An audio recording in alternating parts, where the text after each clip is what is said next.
I left it there. So I'm just going to hope that's going to come out and it'll touch your hearts. Yeah. Thank you. All right, so to set this off, I was speaking with Nikki here, and we were just talking about violence in general. We do not like it. And I assume that none of you guys like it either, right? Well, my thoughts is people are incomplete. Most of the time, we are rushing through life, and we have all these emotions, we have all this energy, right? And we come across frustrations, we come across problems, and these problems, they can be immense, they can be tiny. We might not actually have a full understanding of how big the problem might be, and those problems, they can cause us to just kind of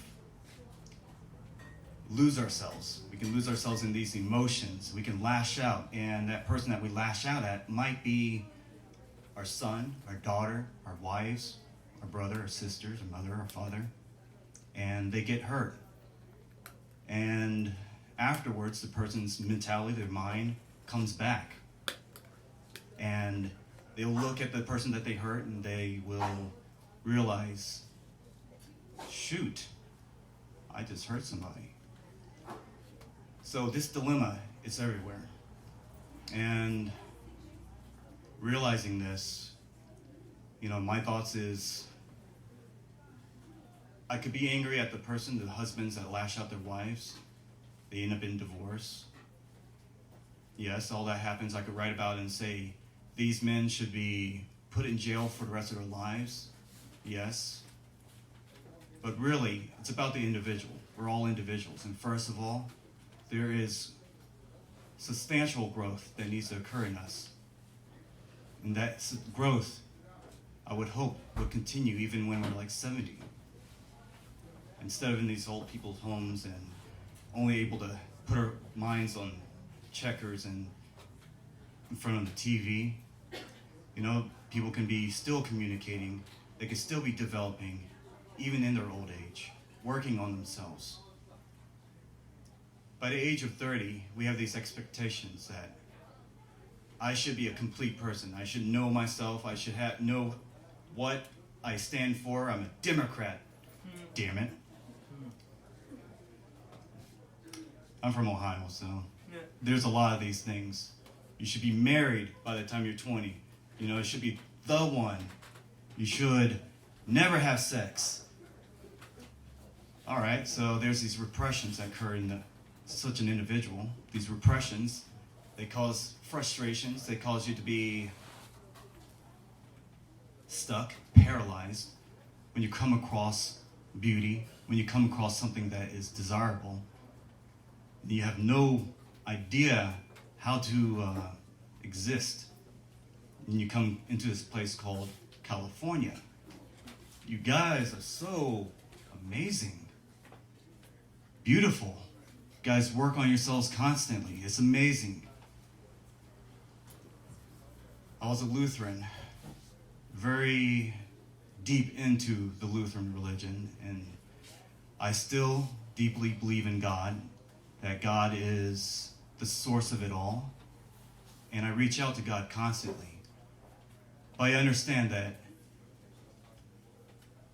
there are so many structures out there that can help us, guide us to becoming balanced, centered, full, connected with one another, with ourselves, and I would hope that it would be with ourselves first that we become connected with. And then we become connected to God. We understand our place in this world. We can look in each other's eyes and we see, hey, that is a person standing in front of me. That is not an object. That woman, she's not an object. That car is just a thing to get me from point A to point B. My job is to help me to sustain my life, to take care of children, and to be able to live my life. It is not the end. It's not the end goal. There's so much potential in all of us.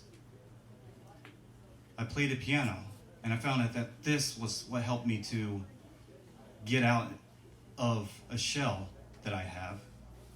And let's talk about the shell, actually, because this is something that's kind of strange, and I kind of realized this yesterday. We can dance, and sometimes, say when we dance, we can be very jerky. Now let's imagine that this is people in general, right? Yes, we feel that dancing should be fluid. Now let's imagine that individuals, all of us, are dancing through life. And let's say that all of us has these repressions, these restrictions, these inner non-growths. And we go through life being restricted, trying to reach out to one another. And we feel so broken, so trashy, so unnecessary, so small. Well, there are so many structures out there, my friend, in which we can go into these things. There is yoga. I just tried some yoga last week. It was amazing. And it was Kundalini yoga. There's a session where you get to dance and you get to be outside of your box. And it's freaking amazing. You should try it sometime. However, back to that dancing individual. You're broken in this world, and you're having so much trouble trying to look into another person's eye. Instead, you try to navigate the world, I don't want to offend you, let me just go around you, so that you don't want to interfere in their goals, and you're hoping to find your own goals. You're hoping to find somebody that might love you. Then you find somebody and you're like, oh, hey, this person's giving me a chance. You latch out, you grab them, and you say, yes, this is the one. Is this the one? And you latch at them, you grab them, and you try to hug them, cling to them. All right, I found mine. This is mine. Yes, mine. And you're not really looking them in the eye. You may not even see that they're a person. You just see breast, thigh, yes, hot, no, maybe. It's a person, right? That's a person. We're all people, right? However, you get married to this object. This object's mine. Stop looking. Don't look at my object. This object is mine. I see you. You're looking at my woman. No, my woman. I'm going to put a cover over her face so nobody can look at her. Yeah, my beauty. Mine. My body. So that's just an object to you. Let's not be objects to one another. We're people. Thank you. And I want to say, let's welcome the next poets, and thanks for the night.